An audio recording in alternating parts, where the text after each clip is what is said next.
Artillery fire is raining down on Hamas targets in Gaza City at a dizzying pace, alongside non-stop Air Force bombardments and illumination flares. There have also been reports of tanks in the city center after weeks of preparations for Operation Gideon's Chariots B, which included hitting Hamas's high-rise towers and the departure of hundreds of thousands of residents. In other diplomatic news, the United States is losing patience and sharpening its tone against Iran, while Iran feels humiliated and intends to take revenge. Welcome to Boots on the Ground. I'm your host Yair Pinto, bringing you all the truth from Israel and inviting you to hit that subscribe button if you haven't already, so that you remain tuned to what's happening in Israel, Boots on the Ground style. Overnight between Monday and Tuesday, the IDF opened an unusually intense wave of strikes in the Gaza Strip as part of Operation Gideon's Chariots B, using aircraft and tanks. According to reports in Arab media portals, the strikes caused a mass flight of residents from the city of Gaza, and tank movement began inside the streets. At the same time, President Trump warned Hamas not to place hostages as human shields. At the same time as they were announcing the launch of the ground incursion, the IDF and the Shin Bet also revealed that 21 senior commanders of the Palestinian Islamic Jihad organization were eliminated, including sector commanders that are responsible for weapons productions and more. Hundreds of additional terrorists were eliminated in the past half year. And meanwhile, in a post that he published after the start of the powerful attacks in Gaza City, the United States President wrote, "I have read reports that Hamas moved the hostages above ground and is using them as human shields. Do not let this happen, otherwise everything is on the table." Backing up his boss, US Secretary of State Marco Rubio declared, "This war has gone on long enough. Hamas must immediately release all the hostages." And according to Al Jazeera, Hamas responded with a statement in which it condemns the United States alongside Israel. And speaking of Hamas, almost a week after the assassination attempt on the terror organization's leadership in Doha, these evil men who are responsible for the attacks and supposedly have survived still have not appeared in public. We'll tell you more about this. And in a related story, the Arab Emergency Summit in Doha, Qatar, is now over, and the sharp statements made by the assembled and the leaders that were part of this meeting are still ringing in our ears. Every friendly state that have signed normalization agreements with Israel had harsh criticism against us, but there was little talk of practical steps that these governments were planning to take against Israel, other than a call to consider suspending Israel from the United Nations. Back in Israel, the Ministry of Defense announced that it is in the stages of formulating and establishing a Supreme Armaments Council, which will enable dramatically accelerating Israel's readiness against Iran and also against Yemen. In the northern arena, an Air Force aircraft directed by the Northern Command of Israel struck a Hezbollah terrorist organization headquarters in the Nabtia area of southern Lebanon over the last 24 hours. And further afield, the United States is losing patience and sharpening its tone against Iran. In a speech at the annual conference of the International Atomic Energy Agency, the United States Energy Secretary called for a full dismantling of Iran's uranium enrichment program. So, we have a lot to talk about today. Let's dive into the details. I'm Yair Pinto, and this is your Boots on the Ground report about everything that's happening in Israel on day 711 of the war against Hamas, Hezbollah, the Houthis in Yemen, the Shia militias in Iraq, and all the other armed groups in this region that are taking their orders from Iran's Islamic Revolutionary Guards Corps, which is the head of the crumbling axis of evil in the Middle East. A moment before we begin, it's important for us to reach as many people as possible to break the lies that are being spread about Israel. The hatred against the Jewish people is at a high volume because of agents of evil pumping anti-Semitic propaganda against Israel all over the world, and it is time to fight for the truth. So we, at Boots on the Ground, stand at the tip of the spear against all the lies. So if you want to help us, please share our content, help us reach as many people as possible, and it's very important to give us a click on the subscribe button. That's how this works. That's how we reach more people on YouTube. So click that subscribe button and never miss another episode of Boots on the Ground. And now we are starting with the news from the Gaza Strip, where the IDF struck Hamas overnight between Monday and Tuesday with great force via the air.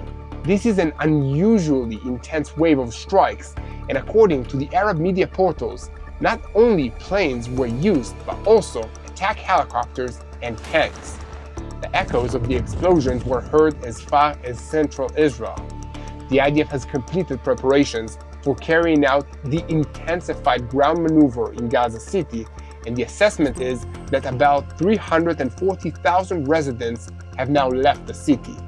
A security source said that the appearance of IDF tanks convinced many residents who had been unsure if this was the real thing that the time had come for them to leave. Around 9:30 on Monday, illumination flares were fired over Gaza City in an attempt to flush out Hamas fighters so that they will leave their hiding places and go out into open spaces where they can be targeted by the artillery and the Air Force. According to reports, the strikes were being carried out in three main areas: the Sheikh Radwan neighborhood, the El Karama neighborhood, and the coast, and Tel El Hawa. In Gaza City, there were reports that in these neighborhoods, booby-trapped robots are also being used, and heavy airstrikes are being carried out. As of now, the IDF concentrated during the day large forces, including columns and tanks, in several areas in the north and in the center of the Gaza Strip. Large forces are expected to take part in the maneuver based on 4 divisions: 36, 98, 99, and 162. The IDF will employ almost all of the standing brigade arrays, as well as several reserve brigades, as the maneuver is expected to last a very long time, at least several months, and the safety of the hostages and the soldiers will stand at the top of the fighters' priorities. In preparations for the ground incursion, several high-rise towers in Gaza City were taken down via airstrikes in order to deny Hamas the high ground in the coming fight. But several thousand heavy armed Hamas fighters remain in the city, some of them combat refugees from different areas in the past 2 years, while others are young and untrained, lacking skill and military experience. According to intelligence estimates, they are led by the Gaza Brigade commander, Gideon El-Hadid. There are reports that he would like the end of this fighting, but he will not permit himself to raise a white flag, as some of Israel's political echelon will hope that he would. Therefore, Hamas has booby-trapped entire areas around the city and in the main routes within it.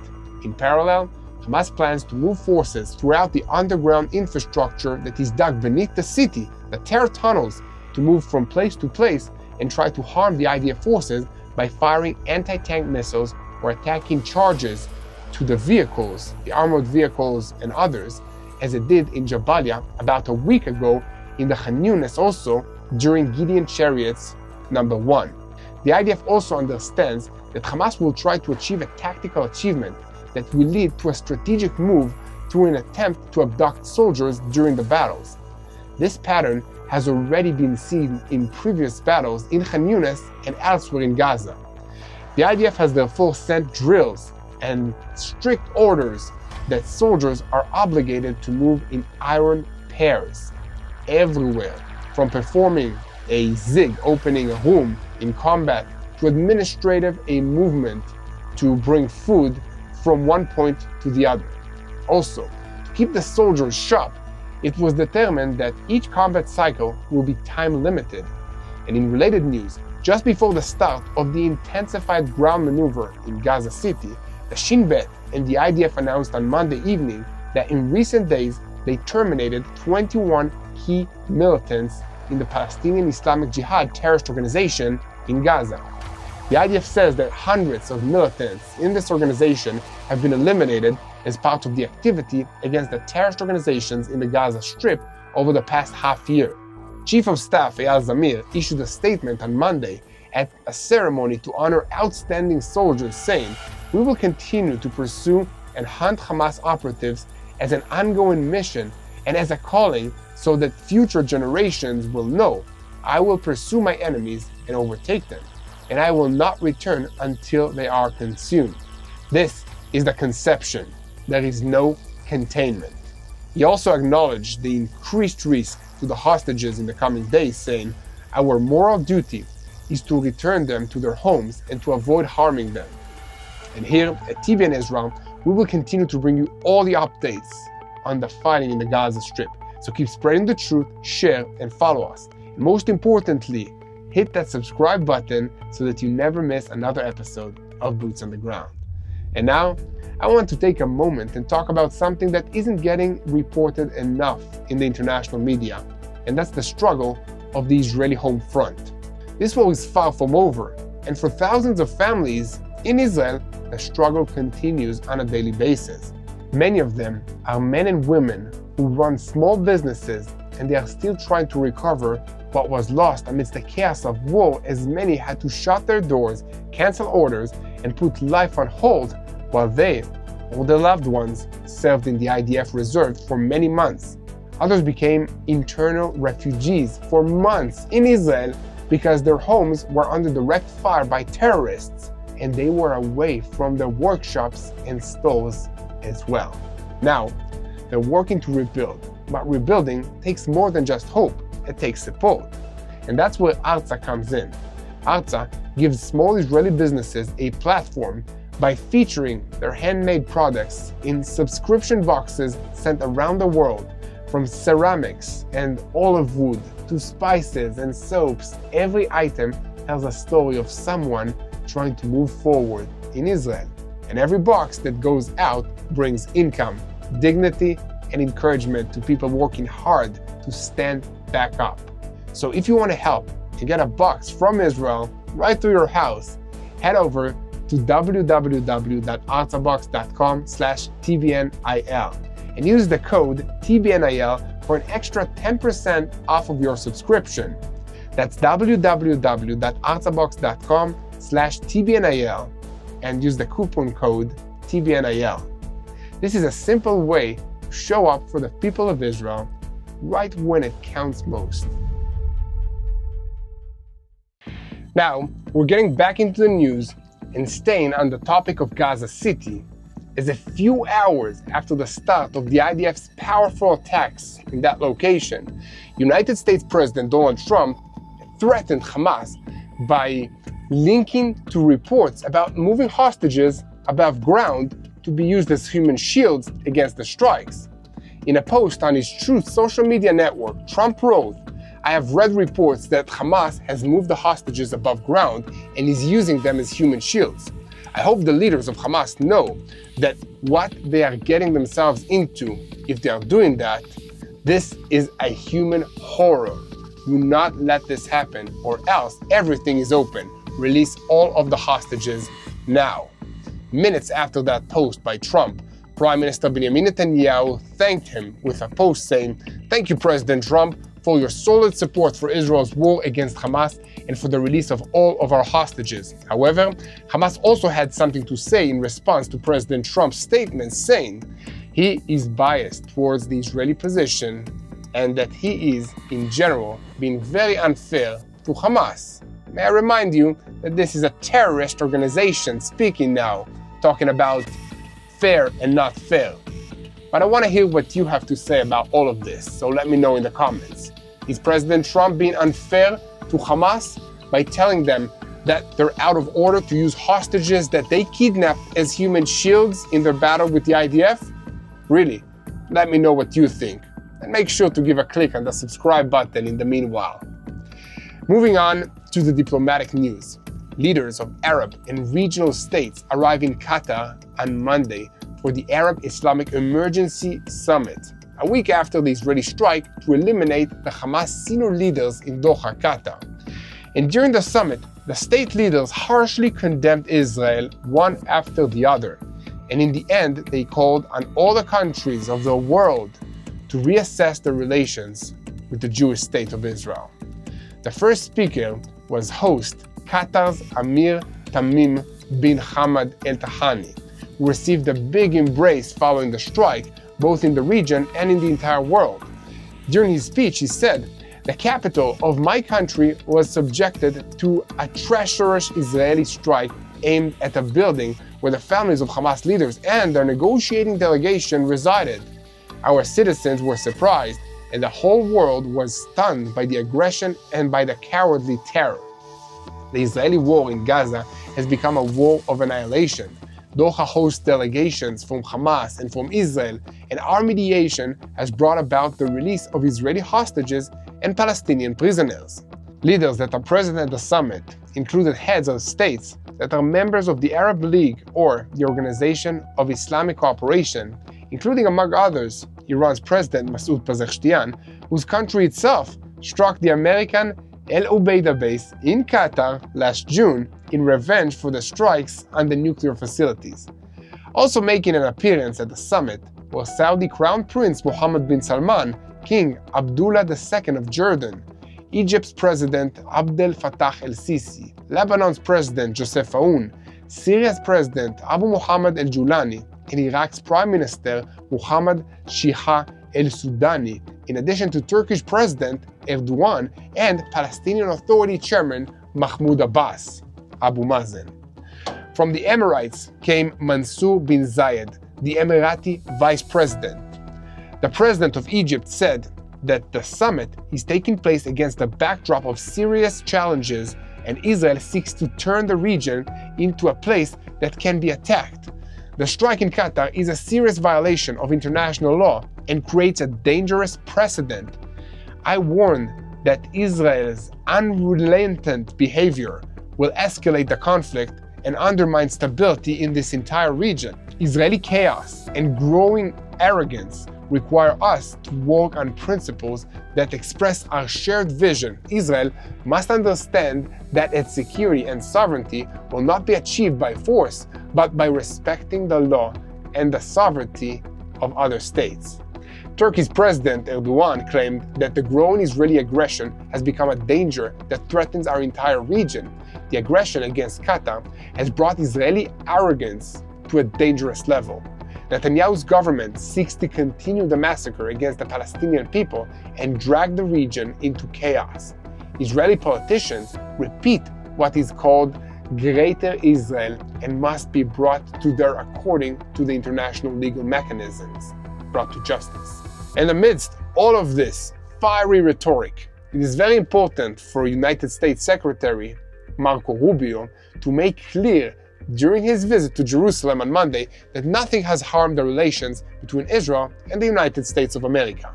Washington supports Israel, and although it did not like the Israeli strike in Doha, Qatar, this did not change the America's basic position that all 48 hostages must be released and Gaza must be freed from Hamas, a terrorist organization. The Americans want to keep all options open, as far as I know, in Rubio's meetings with Netanyahu, there was no attempt to stop Israel from taking control of Gaza City. The Americans understand that the operation is on its way, but they still believe that Hamas must be destroyed, and perhaps the Qataris can be utilized to lead to a hostage deal that will bring about a ceasefire in this war. Doha is Rubio's next stop on this regional tour, and the timing of this visit is very interesting. So, to make a brief comment of my own about all of this, the rhetorical speeches made by regional heads of states in Doha on Monday are unpleasant for Israelis to hear, for sure.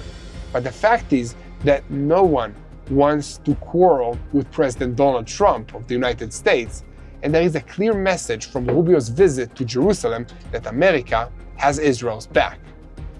It is interesting to note that in this context, that Rubio's recent statements about Qatar indicate that he is still hopeful that Doha will be helpful in brokering a deal between Israel and Hamas.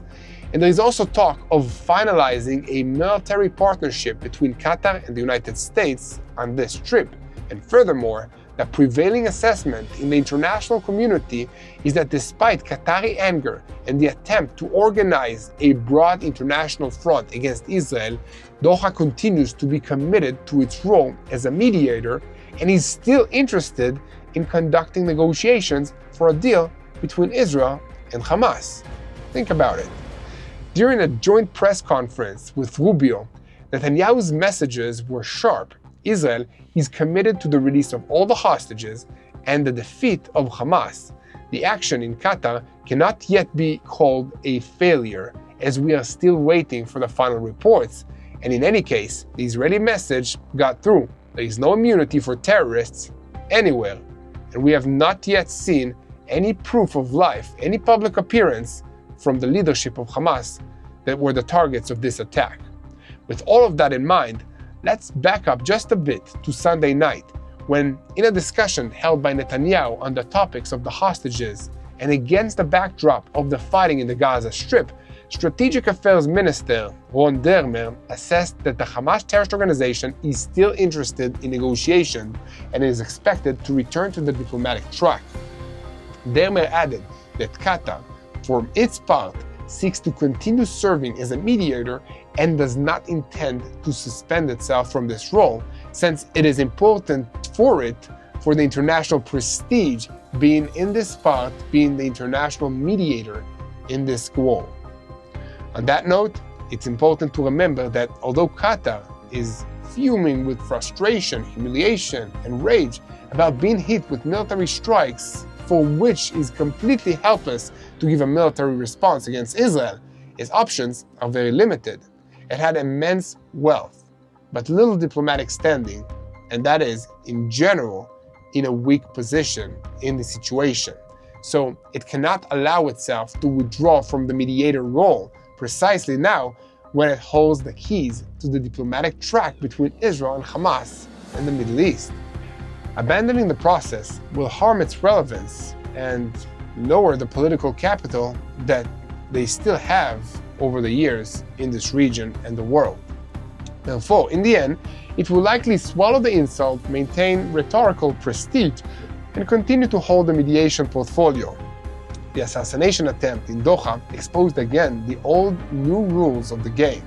The talk is meant to calm, to stroke, and to broadcast business as usual, but the actions are what tell the real story. Basically, talk is cheap, especially in the Middle East. In the end, as always, policy in the Middle East is determined not by what is said in front of the cameras, but what is done quietly beyond the enemy's lines. And here, at TBN Israel, we will continue to report on every development on this issue, so keep spreading the truth, share and follow us, and make sure to hit that subscribe button to help us grow and reach more people and have a bigger impact in sharing the truth. At TBN Israel, we want to give you everything that you need to know about what's happening in Israel so that you can pray for the peace of Jerusalem. Now, we're switching our focus to some other fronts in this war. After Prime Minister Benjamin Netanyahu's dramatic statement on Monday acknowledging that Israel is heading towards a diplomatic isolation and the possibility that arms and trade restrictions may be imposed against us, the Ministry of Defense announced that it is in the stages of formulating and establishing a Supreme Armament Council, which will allow Israel to dramatically accelerate its readiness for future conflicts, particularly in faraway countries like Yemen and Iran. A statement from the ministry said that the Director General of the Ministry of Defense, Amir Baram, participated on Monday in the Accountant General Thorough the Generations Conference. And in this lecture, he referred to the close link between security and the economy. According to Baram, we are standing at a threshold of an intense security decade, global and also locally. Security and the economy are interconnected vessels, especially in the State of Israel. Basic security is a principal component of national security, together with the economy, society, and high technology. In other news, U.S. Energy Secretary Chris Wright wrote a statement on Sunday calling for the complete dismantling of Iran's uranium enrichment program. In a speech at the annual conference of the International Atomic Energy Agency, Wright said, "If it's not clear enough, I will reiterate the position of the United States towards Iran. The Iranian pathway to a nuclear weapon must be dismantled, including all uranium enrichment and plutonium processing capabilities in full. The International Atomic Energy Agency previously reported that Iran accelerated the production of highly enriched uranium before the Israeli strikes on its territory. According to the agency, on June 13, the stockpile of 60% enriched uranium stood at 440.9 kilograms, an increase of 32.2 kilograms since May 17. Iran is the only non-nuclear state in the world that enriches uranium to a level of 60%, close to the 90% required for weapons, and needless to say, this level of enrichment exceeds the 3.67% limit set in the 2015 JCPOA nuclear agreement, and it also violates commitments that Iran made when it signed the Nuclear Non-Proliferation Treaty. Here at TBN Israel, we will continue to report on every development on this subject, so keep spreading the truth, share, and follow us. And most importantly, do not forget to click that subscribe button if you haven't already, so that you remain tuned to the truth in real time and never miss another episode of Boots on the Ground. Now, we need to circle back to Qatar for just a moment and talk about some of the possible scenarios of what might happen next. What I said before about Qatar not having many options for taking revenge on Israel for the strike and the Hamas meeting in Doha is true, but that doesn't mean that they won't try something. It's important to note that Qatar has immense financial resources because they are one of the world's largest exporters of liquefied natural gas, which an energy-hungry world is desperate for. And it also has a very small population which doesn't need their government to spend much money on. They also don't feel the need to build a large military or security apparatus because of their alliances with the United States of America. However, this alliance also means that Qatar has vast interests and investments in the United States and in many European countries, and that gives them the leverage over these countries and their foreign policy and even domestic policy. If you're still wondering why so many universities in Western countries have Middle Eastern studies and departments which give their students a narrative about the history and the current events in the Middle East, which is deeply hostile to Israel, the answer is that Qatar is funding almost all of these departments, and they are dictating the curriculum in these universities. This, in turn, gives them vast influence over their students, and that's a big part of why there have been so many anti-Israel protests on university campuses in the United States of America and in Europe. In the past, Israel was accused of having too much influence in the United States Congress, but no one accused Qatar of having too much influence on United States and European universities, which in 2025 are just as much a center of power as Congress and national parliaments in Europe are. With all of that in mind, it is difficult to imagine that Qatar will do anything in this area to hurt Israel that it isn't already doing. As for the possibility of a military response, once again, this is not a serious threat. Qatar's tiny, well-equipped but poorly trained military is no threat to anyone, and despite the rhetorical threats heard in Doha on Monday, there is little chance of an Arab NATO forming up, which is too bad because that would be very helpful in pushing back against Iran. In any case, even regional countries which do have relatively strong military forces like Egypt, Saudi Arabia, and even Turkey are bound by complex interests vis-a-vis Israel. So despite belligerent rhetoric, they will not want to risk opening a front against Israel. Furthermore, all of them also have a significant security dependence on the United States, with which Israel enjoys unprecedented coordination.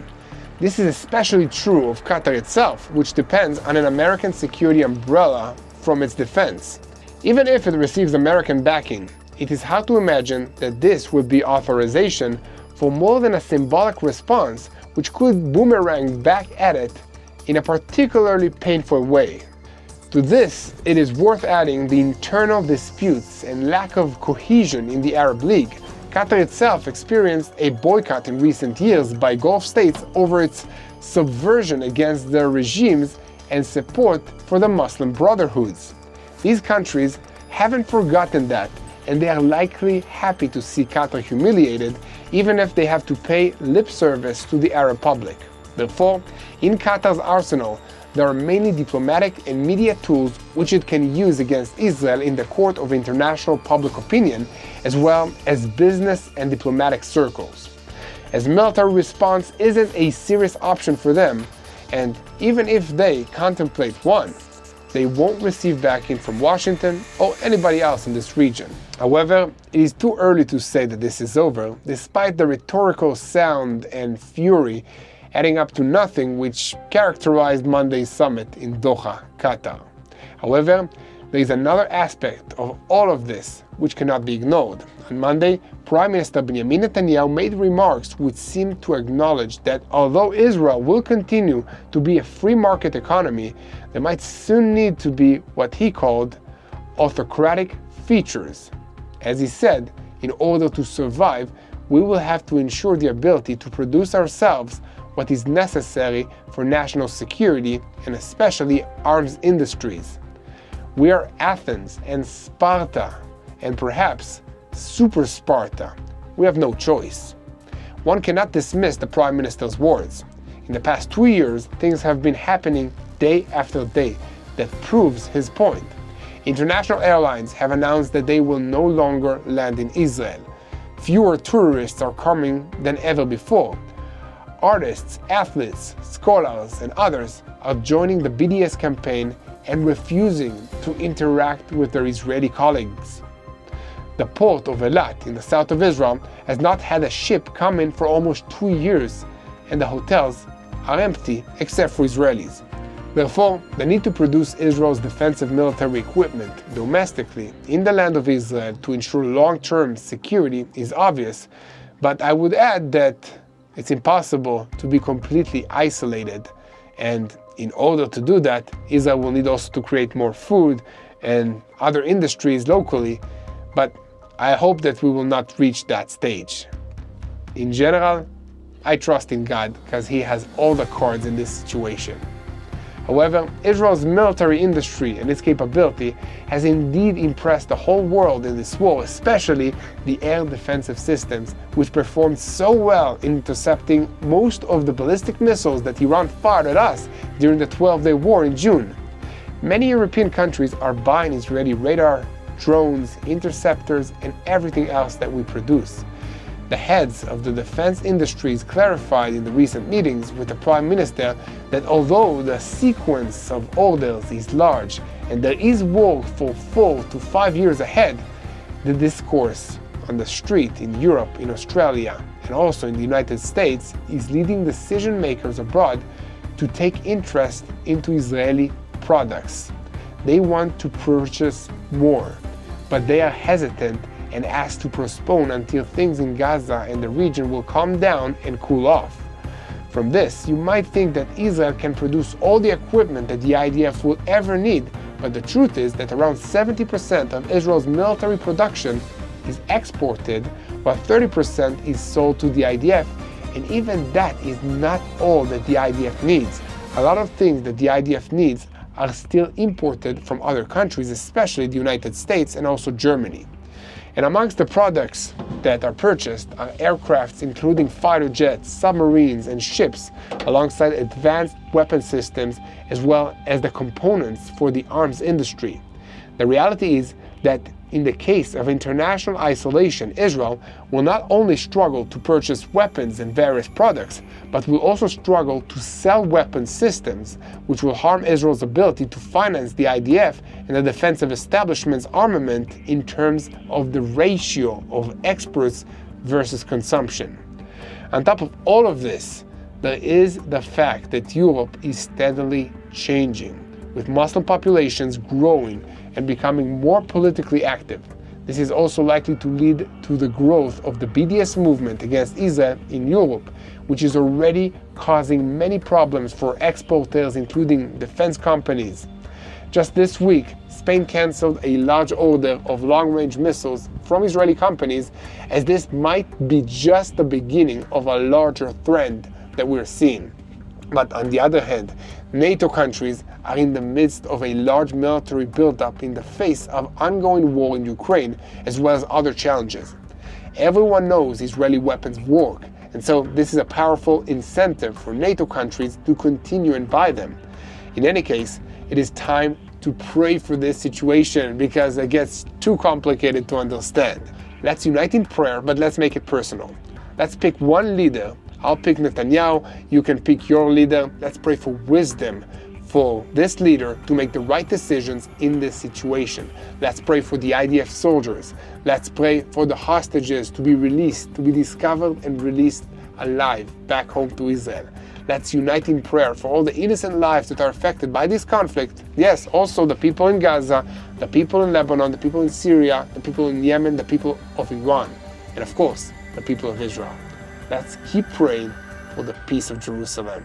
Hello, this is Mati here in Jerusalem with TBN Israel. This is Yair Pinto from TBN Israel here in Jerusalem. TBN Israel is keeping viewers informed with Israel-focused news, culture, and what God is doing in this land. Support TBN Israel today online at tbn.org/Israel. Thank you.